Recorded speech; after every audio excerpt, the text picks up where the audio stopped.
Good morning dear students. మనకి ABC లిమిటెడ్కి సంబంధించి టూ బ్యాలెన్స్ షీట్స్ ఇవ్వడం జరిగింది. మనకి ఇచ్చినటువంటి బ్యాలెన్స్ షీట్ ఇది లయబిలిటీస్ అండ్ అసెట్స్, దీంతోపాటు అడిషనల్ ఇన్ఫర్మేషన్ కూడా ఇవ్వడం జరిగింది.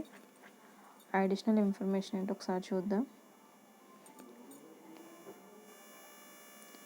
During the year 52,000 rupees was paid as dividends. The provision for depreciation against machinery as on 1/1/2007 was 54,000 and on 31/12/2007 is 72,000. అంటే ఓపెనింగ్ బ్యాలెన్స్ 54,000, క్లోజింగ్ బ్యాలెన్స్ 72,000. దీని అర్థం అది. And dividend కింద 52,000 pay చేయడం జరిగింది. ఇవి మనకి ఇచ్చినటువంటి additional information. Prepare a cash flow statement. So cash flow statement proforma వేసుకున్నాం. ఇందులో మనం మెయిన్గా 4 పాయింట్స్ తీసుకోవాలి. First one, cash flows from operating activities. Next one, cash flows from investing activities. Next one, cash flows from financing activities.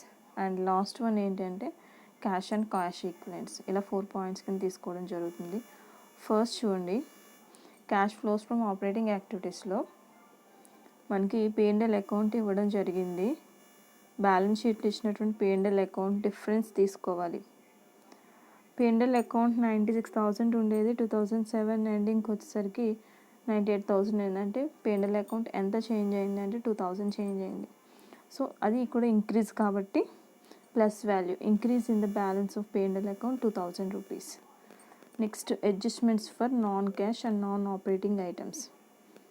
మనకి non cash and non operating items ఏమున్నాయంటే first one, dividend paid. మనకు already additional information ఇచ్చారు, 52,000 dividend was paid అని. So అది కూడా dividend pay చేసాము. Next అది కూడా P&L అకౌంట్కి యాడ్ చేయాలి. Next, provision for depreciation on machinery. Provision for depreciation on machinery ఎలా వస్తుంది అంటే మీకు పైన ఇచ్చినటువంటి 1/1/2007 డిప్రిసియేషన్ 54,000 అండ్ 31/12/2007 డిప్రిసియేషన్ 72,000. సో ఈ ఇయర్లో అరేంజ్ చేసిన డిప్రిసియేషన్ ఎలా వస్తుందంటే ఎండింగ్ డిప్రిసియేషన్ నుంచి ఓపెనింగ్ డిప్రిసియేషన్ లెస్ చేయండి. అంటే 72,000 నుంచి 54,000 లెస్ చేస్తే 18,000. అదే మనకి provision for depreciation on machinery for the year 2007 అవుతుంది. నెక్స్ట్, ఇవన్నీ కూడా టోటల్ చేస్తే మనకి ఆపరేటింగ్ ప్రాఫిట్ వస్తుంది. ఇప్పటివరకు మనం ఏం చేసామంటే ఆపరేటింగ్ ప్రాఫిట్ని క్యాలిక్యులేట్ చేసాం. మొత్తం టోటల్ ఎంత అంటే 72,000. నెక్స్ట్ ఏంటి అంటే క్యాపిటల్ చేంజెస్ ఏమైనా ఉన్నాయేమో చూసుకోవాలి. Adjustments for changes in working capital changes ఏమున్నాయో చూసుకోవాలి. వర్కింగ్ క్యాపిటల్ చేంజెస్లో ఇక్కడ మనకి ఇంక్రీజ్ ఇన్ డెబిటార్స్ ఇంక్రీజ్ అయ్యాయి. డెబిటార్స్ ఇంక్రీజ్ అయితే మైనస్ వాల్యూ అది, సో అందుకని బ్రాకెట్లో పెట్టుకున్నాం. అలాగే స్టాక్ కూడా డిక్రీజ్ అయింది. లాస్ట్ ఇయర్ ఈ ఇయర్తో పోల్చండి.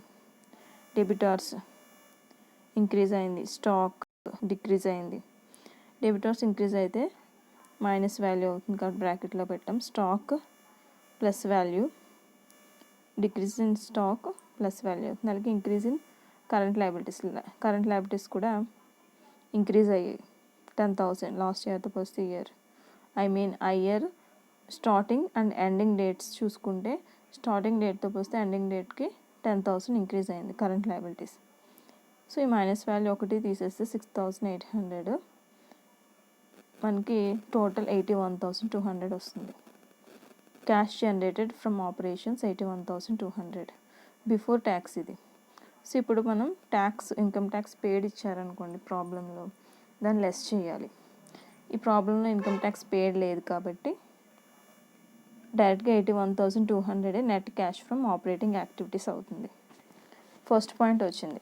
నెక్స్ట్ సెకండ్ పాయింట్ ఏంటంటే cash flows from investing activities. Investing యాక్టివిటీస్లో ల్యాండ్ వాల్యూ ఎంత డిక్రీజ్ అయింది. 1 minute. Land value starting 40,000 ending 60,000. మీరు అబ్జర్వ్ చేయండి, starting value 40,000 and end of the year 60,000. సో ఇక్కడ మనకి ల్యాండ్ పర్చేస్ చేసాము అనే విషయం ఎలా తెలుస్తుందంటే ఎండింగ్ వాల్యూలోంచి ఓపెనింగ్ వాల్యూ బిగినింగ్ వాల్యూ తీసేస్తే పర్చేస్ ఆఫ్ ల్యాండ్ కానీ బిల్డింగ్స్ కానీ ఇవన్నీ కూడా వస్తాయి. స్టార్టింగ్ 40,000 ఉండేటువంటి ల్యాండ్ వాల్యూ ఇప్పుడు 60,000 అయింది అంటే అర్థం ఏంటి, పర్చేస్ చేసాం, 20,000 పర్చేస్ చేసాం. So cash outflow, so minus చేయాలి. ఇన్ఫ్లో అయితే ప్లస్ చేసుకుంటాం, అవుట్ఫ్లో కాబట్టి ఇది మైనస్ చేయాలి. Next purchase of building starting 1 lakh rupees ఉండేది, 1,10,000 అయింది అంటే ఎంత పర్చేస్ చేసాం, 10,000 పర్చేస్ చేసాం. Next purchase of machinery purchase చేసాము. దీనికి సంబంధించి మనం ఒక వర్కింగ్ నోట్స్ తయారు చేసుకోవాలి. కింద చూడండి మీకు వర్కింగ్ నోట్స్ ఇచ్చాను.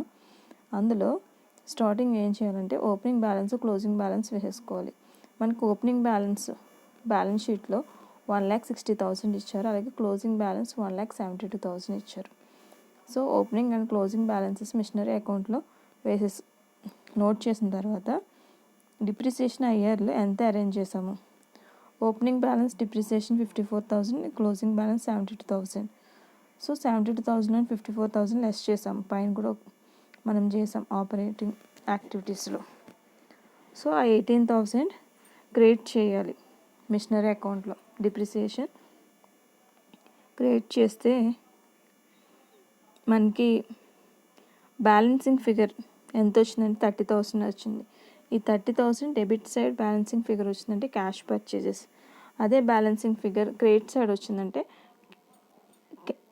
Cash sales, that means sale of machinery అని అర్థం. సో ఇక్కడ మనం క్యాష్ పర్చేస్ చేసాం అంటే మిషనరీని పర్చేస్ చేసాం.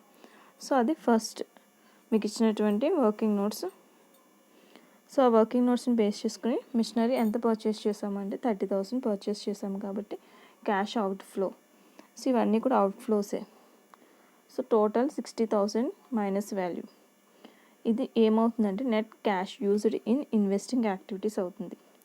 నెక్స్ట్ వన్ ఏంటంటే cash flows from financing activities. Financing యాక్టివిటీస్లో అసోసియేట్ కంపెనీ నుంచి తీసుకున్నటువంటి లోన్ 40,000 ఉంది. చూడండి liabilities side loan from associate company 40,000. అసలు అంతకుముందు బిగినింగ్లో ఉంది, అది లేదు, ఎండింగ్లో ఉందంటే ఆ ఇయర్లో మనం ఆ లోన్ తీసుకున్నామంటే క్యాష్ ఇన్ఫ్లో కంపెనీలోకి వస్తుంది కాబట్టి ఇన్ఫ్లో 40,000 ప్లస్ వాల్యూ.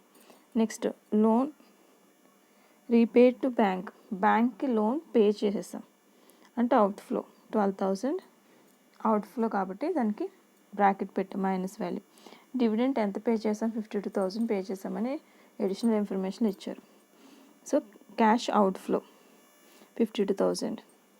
సో 40,000 నుంచి 52,000 అండ్ 12,000 లెస్ చేస్తే మైనస్ వాల్యూ వస్తుంది 24,000 మైనస్ వాల్యూ అండ్ 60,000 కూడా మైనస్ వాల్యూ. అండ్ పైన ఉన్నటువంటి 81,200లోంచి లెస్ చేస్తే మైనస్ వాల్యూ ఎక్కువ ఉంది. ఎంత ఎక్కువ ఉంది అంటే 2,800 ఎక్కువగా ఉంది. సో ఇది net decrease in cash and cash equivalents అవుతుంది. అంటే మీకు ఇచ్చినటువంటి క్యాష్ బ్యాలెన్స్ షీట్లో చూడండి, బిగినింగ్లో 10,000 ఉండేటువంటి క్యాష్ ఎండింగ్కి వచ్చేసరికి 7,200 అయింది. డిఫరెన్స్ ఎంత, క్యాష్ డిఫరెన్స్ అంటే 2,800. ఆ డిఫరెన్సే net decrease in cash and cash equivalents. Beginning of the cash and cash equivalents 10,000 వేసుకున్నాము, ending of cash and cash equivalents 7,200 వేసుకున్నాం. సో ప్రాబ్లం క్లోజ్ అయిపోయింది. ఎవరికీ అర్థం కాకపోతే ఇంకొకసారి రివైజ్ చేసుకోండి. Thank you.